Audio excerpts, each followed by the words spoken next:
তাদের জন্য যারা কখনোই ওয়ার্কআউট করেনি বা এক্সারসাইজ করেনি, মানে এই ওয়ার্কআউট হচ্ছে ওয়ার্কআউট ফর বিগিনার্স।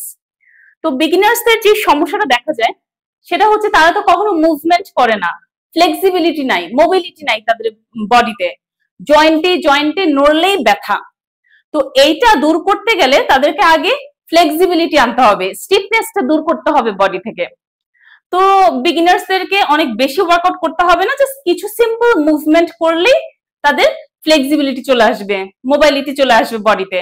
তো কিছুই না, স্ট্রেইট হয়ে দাঁড়িয়ে যাবো, দাঁড়িয়ে গিয়ে আগে শোল্ডারের স্টিফনেসটা, জড়তাটা দূর করব, জংটা দূর করব।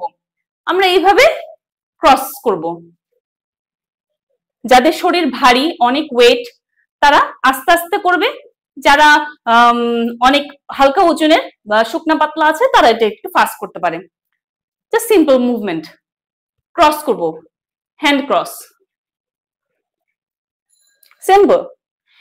এই মুভমেন্টটা কি হবে, ব্যাক ফ্যাটও যাবে, হাতের ফ্লেক্সিবিলিটি আসবে, জয়েন্টের ফ্লেক্সিবিলিটি। প্রথম করলে বিগিনার্সদের জং একটু ব্যথা হবে, কিন্তু আস্তে আস্তে চলে যাবে। এটা করবে 3 মিনিটস। সেকেন্ড,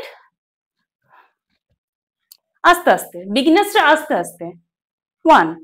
এতে পুরা এই দিকটা কাজ, সাইডে ফ্যাট চলে যাবে, সাইডে ফ্যাট চলে যাবে। গুনে গুনে 50 টাইমস, আস্তে আস্তে 50 টাইমস করলে হবে, আস্তে আস্তে।